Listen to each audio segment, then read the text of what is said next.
नमस्कार भक्तजनों। आज मैं माघ मास महात्म के 8वें अध्याय का वर्णन करूंगा।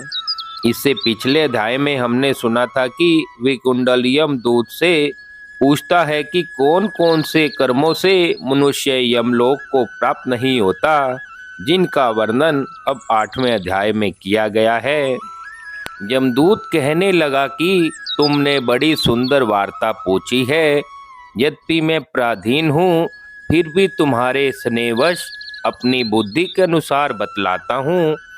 जो प्राणी काया, वाचा और मनसा से कभी दूसरों को दुख नहीं देते, वे यमलोक में नहीं जाते।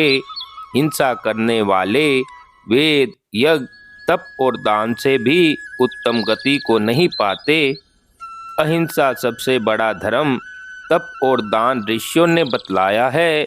जो मनुष्य जल या पृथ्वी पर रहने वाले जीवों को अपने भोजन के लिए मारते हैं, वे कालसूत्र नामक नरक में पड़ते हैं और वहां पर अपना मांस खाते हैं और रक्त पीप पान करते हैं तथा पीप की कीच में उनको कीड़े काटते हैं।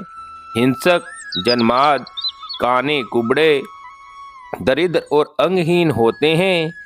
इस कारण इस लोक तथा परलोक में सुख की इच्छा करने वाले को काया, वाचा तथा मन में दूसरों का द्रोह नहीं करना चाहिए। जो हिंसा नहीं करते, उनको किसी प्रकार का भय नहीं होता। जिस तरह सीधी और टेढ़ी दोनों प्रकार की बहने वाली नदियां समुद्र में मिल जाती हैं, वैसे ही सब धर्म अहिंसा में प्रवेश कर जाते हैं। ब्रह्मचारी, गृहस्थ, वानप्रस्थी तथा यति सभी अपने अपने धर्म का पालन करने और जितेंद्रिय रहने से ब्रह्मलोक को प्राप्त करते हैं। जो जलाशय आदि बनाते हैं और सदैव पांचों यज्ञ करते हैं, वे यमपुरी में नहीं जाते। जो इंद्रियों के वशीभूत नहीं हैं, वेदवादी और नित्य ही अग्नि अर्थात हवन आदि का पूजन करते हैं, वे स्वर्ग को जाते हैं। युद्ध भूमि में जो शूरवीर मर जाते हैं, वे सूर्यलोक को प्राप्त होते हैं। जो अनाथ, स्त्री, शरण में आए हुए तथा ब्राह्मण की रक्षा के लिए प्राण देते हैं, वे कभी स्वर्ग से नहीं लौटते। जो मनुष्य वृद्ध, अनाथ तथा गरीबों का पालन करते हैं, वह भी स्वर्ग में जाते हैं। जो मनुष्य गौओं के लिए पानी का आश्रय करते हैं तथा कुआं, तालाब और बावड़ी बनाते हैं, वे सदैव स्वर्ग में निवास करते हैं। जैसे जैसे जीव इनमें पानी पीते हैं, वैसे ही उनका धर्म बढ़ता है। जल से ही मनुष्य के प्राण हैं, इसलिए जो प्याऊ आदि लगवाते हैं, वे अक्षय स्वर्ग को प्राप्त होते हैं। बड़े बड़े यज्ञ भी वह फल नहीं देते जो अधिक छाया वाले वृक्ष मार्ग में लगाने से देते हैं। जो मनुष्य वृक्ष रोपण करता है, वह सदैव दानी और यज्ञ करने वाला होता है। जो अच्छे फल और अच्छी छाया वाले मार्ग के वृक्षों को काटता है, वह नरकगामी होता है। तुलसी का पौधा लगाने वाला सब पापों से छूट जाता है।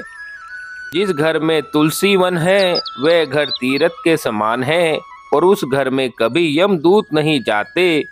तुलसी की सुगंध से पितरों का चित्त आनंदित हो जाता है और वे विमान में बैठकर विष्णु लोक को जाते हैं। नर्मदा नदी का दर्शन, गंगा का स्नान और तुलसी दल का स्पर्श, यह सब बराबर बराबर फल देने वाला है। रतन, सोना, फूल तथा मोती की माला के दान का इतना पुण्य नहीं जितना तुलसी की माला के दान का है। जो फल आम के 1000 और पीपल के 100 वृक्षों को लगाने से होता है, वह तुलसी के एक पौधे के लगाने से होता है। पुष्कर आदि तीर्थ, गंगा आदि नदी, वासुदेव आदि देवता सभी तुलसी में वास करते हैं।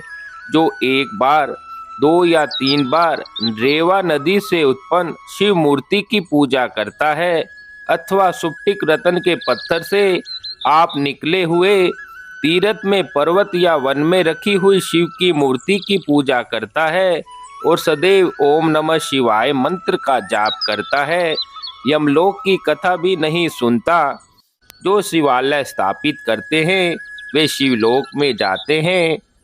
जो भगवान की पूजा के लिए फूलों का बाग लगवाते हैं वे धन्य हैं। जो माता पिता देवता और अतिथियों का सदैव पूजन करते हैं वे ब्रह्मलोक को प्राप्त होते हैं।